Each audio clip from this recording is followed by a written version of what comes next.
Fala, meu povo, tudo bom com vocês? Estamos aqui para mais uma aula de Química.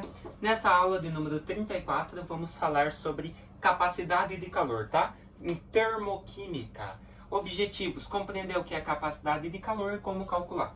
Ali na frente apareceu um termo chamado de termoquímica. Saímos aí da parte de gases, né? De propriedades coligativas e vamos entrar em termoquímica.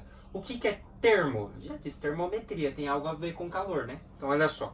A termoquímica estuda as reações químicas e as mudanças de estado físico que envolvem trocas de calor. Beleza? Então a termoquímica vai estudar reações e as trocas de calor que as envolvem. Beleza? A termoquímica é um ramo da química que estuda reações e os processos de mudança de estado físico que envolvem a troca de energia na forma de calor, ou seja, energia interna, energia térmica, tá? Então, termoquímica é o estudo de calor em reações químicas, beleza?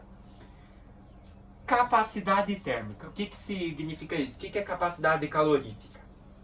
A capacidade térmica C, também chamada de capacidade calorífica, é uma grandeza que corresponde à quantidade de calor presente em um corpo em relação à variação de temperatura sofrida por ele. Então você vai calcular a quantidade de calor que um corpo tem relacionada à temperatura dele, beleza?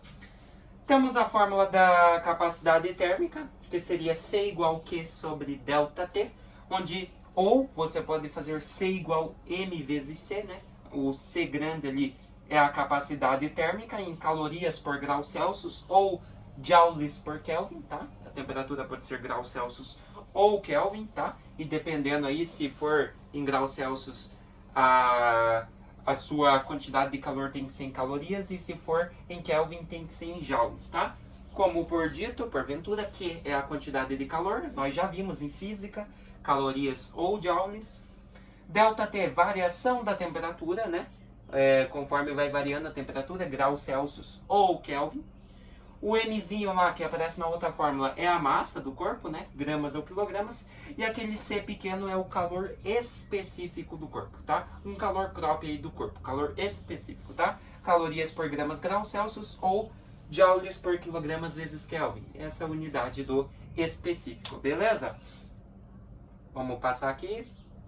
Opa. Não vai querer passar agora, filho? Vamos lá.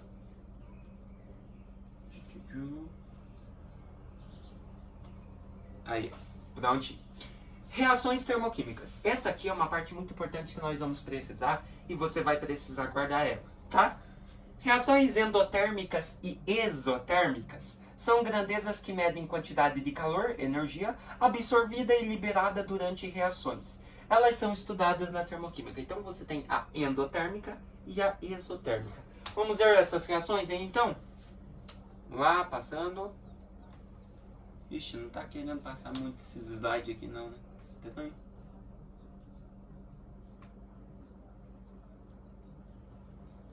Ah, entendi. Foram criados mais 2 slides em branco ali. Então, olha lá. Qual que é a diferença entre reações químicas, então? Então, você tem, nas termoquímicas, né? A reação endotérmica é aquela em que há absorção de energia, tá?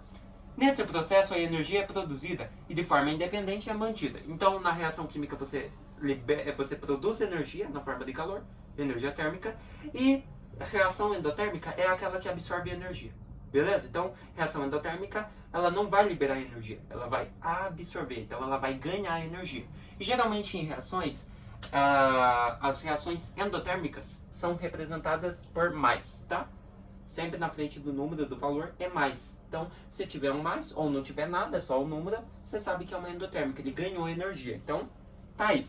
Olha lá, as aves e os mamíferos têm capacidade de manter a estabilidade da temperatura no corpo. Por esse motivo, elas são chamadas de animais endotérmicos, popularmente animais de sangue quente, tá? Então, elas mantêm a mesma temperatura, então elas ganham, absorvem energia, tá? Porventura, reação exotérmica, exotermicidade, é aquela em que há liberação de energia, tá? Nesse processo, a produção de energia somente persiste mediante o fornecimento contínuo de energia. A mudança de estado físico nessa ordem, gasoso, líquido e sólido, é um exemplo de reação exotérmica, Cada um deles ocorre na medida em que a energia é liberada, ou seja, quando há menos calor, né? Repare que, ao invertermos essa ordem, sólido, líquido e gasoso, existe produção de energia mais calor. Então, nesse caso, temos uma reação endotérmica. O que você precisa saber é que reação endotérmica é uma reação que produz energia e a absorve, ou seja, não tem liberação de energia, e exotérmica já diz, externo, ela libera energia. E geralmente quando algo é liberado de energia é representado pelo menos na frente.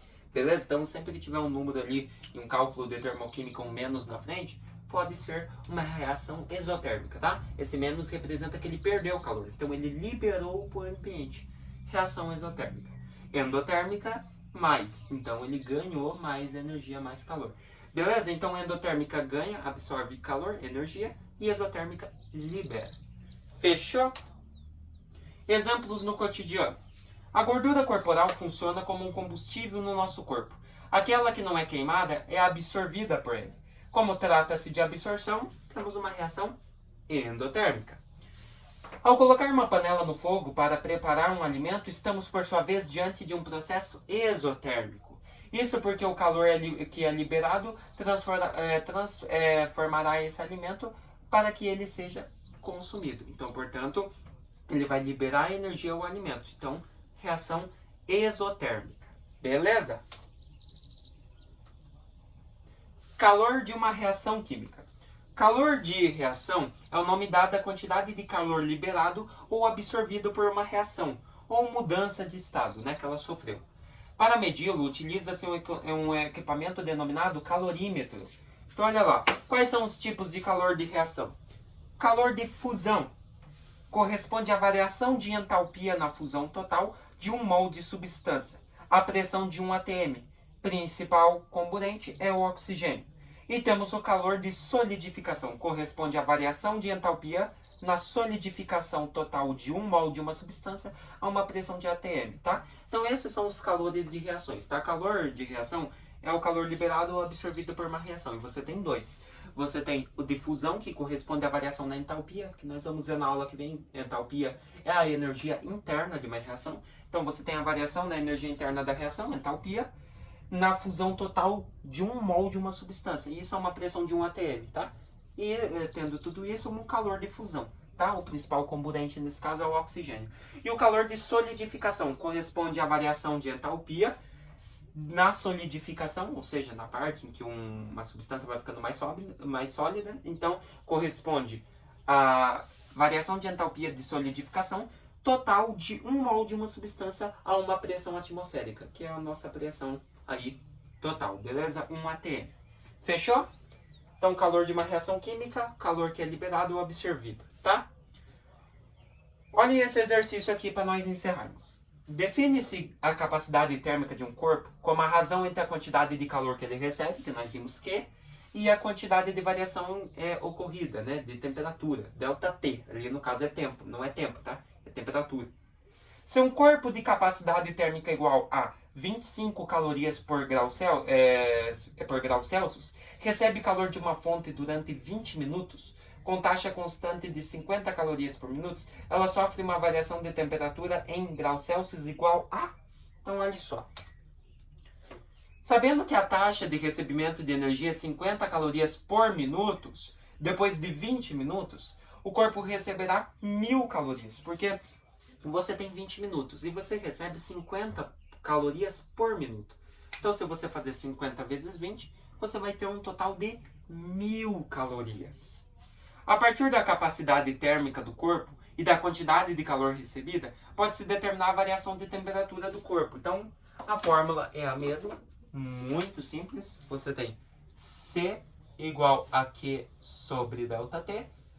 Você já sabe que a sua capacidade de calor é de 25 calorias por grau Celsius. Então, no lugar do C vem 25, que é igual... A quantidade de calor era 50 calorias por minuto e passaram-se 20 minutos. 50 vezes 20, ele recebeu, então, nesse total de 20 minutos, 1000 calorias.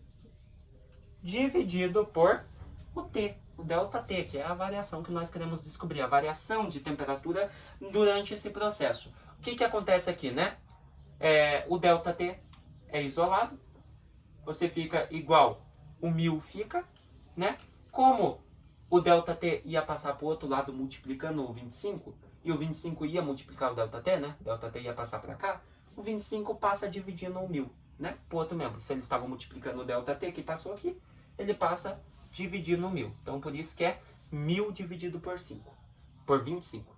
A partir disso, você teria ΔT igual a 1000 dividido por 25, você teria 40 graus Celsius. Não se esqueça, se a capacidade calorífica, a capacidade de calor que um corpo comporta, está em calorias por grau Celsius, temperatura graus Celsius, quantidade de calor calorias. Beleza? Então, qual que é a nossa alternativa correta? Temos a alternativa B, 40 graus Celsius, tá? Então, esse corpo sofre uma variação de temperatura de 40 graus Celsius quando ele tem uma capacidade de calor de 25 calorias por grau Celsius, por temperatura, e durante 20 minutos recebendo 1000 calorias durante todo o processo, tá? A variação de temperatura que ele sofre, 40 graus Celsius. Beleza? Então, um assunto bem de boa, só para nós dar início aí na parte de entalpia, essa parte de termoquímica, tá? Então, o que nós vimos? Capacidade térmica, capacidade de calor de um corpo, né? Calor de uma reação termoquímica, calor de fusão e solidificação. E vimos reações endotérmicas, que absorvem a energia, e que já diz, né? Externo, que liberam energia. Beleza? Eu espero que vocês tenham gostado de mais essa aula e entendido mais esse conteúdinho. Próxima aula vamos começar daí em entalpia e lei de Hess. Beleza? Até mais!